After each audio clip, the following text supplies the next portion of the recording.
ലോക്സഭാ തെരഞ്ഞെടുപ്പ് പ്രവർത്തനങ്ങളിൽ നിന്ന് വിട്ടുനിന്ന മുൻ കേന്ദ്രമന്ത്രിയും നിലവിലെ ഹസാരിബാഗ് എംപിയുമായ ജയന്ത് സിൻഹയ്ക്ക് നോട്ടീസ്. ഹസാരിബാഗിൽ വീണ്ടും സീറ്റ് നിഷേധിക്കപ്പെട്ടതിന് പിന്നാലെ സംഘടനാ പ്രവർത്തനങ്ങളിൽ നിന്ന് വിട്ടുനിന്നെന്നും വോട്ട് പോലും ചെയ്തില്ലെന്നും കാരണം കാണിക്കൽ നോട്ടീസിൽ പറയുന്നു. ജയന്തിന് പകരക്കാരനായി മനീഷ് ജയ്സ്വാളിനെയാണ് ഇത്തവണ BJP ഹസാരിബാഗിൽ സ്ഥാനാർത്ഥിയാക്കിയത്.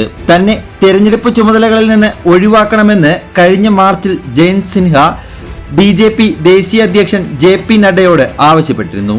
കാലാവസ്ഥാ മാറ്റത്തിനെതിരായ പോരാട്ടത്തിൽ ശ്രദ്ധ കേന്ദ്രീകരിക്കാനാണ് മാറി നിൽക്കുന്നത് എന്നതായിരുന്നു ജയന്തിന്റെ വിശദീകരണം. ജയന്തിന്റെ നടപടികൾ കാരണം പാർട്ടിയുടെ പ്രതിച്ഛായയ്ക്ക് കളങ്കമേറ്റെന്ന് കാരണം കാണിക്കൽ നോട്ടീസിൽ ആരോപണമുണ്ട്.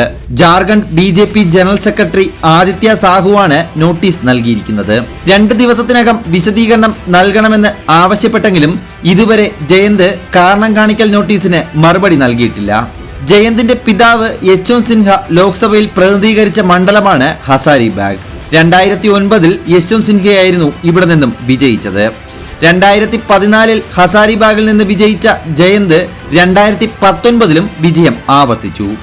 നരേന്ദ്രമോദി സർക്കാരിൽ ധനകാര്യ വ്യോമയാന സഹമന്ത്രി സ്ഥാനങ്ങൾ ജയന്ത് സിൻഹ വഹിച്ചിരുന്നു. ഹസാരിബാഗിൽ ജയന്തിനെ മത്സരിപ്പിച്ചാൽ തിരിച്ചടി നേരിടുമെന്ന് BJPയുടെ ആഭ്യന്തര സർവേയിൽ കണ്ടെത്തിയതിനെ തുടർന്നാണ് സ്ഥാനാർത്ഥിയെ മാറ്റിയതെന്നാണ് വിവരം.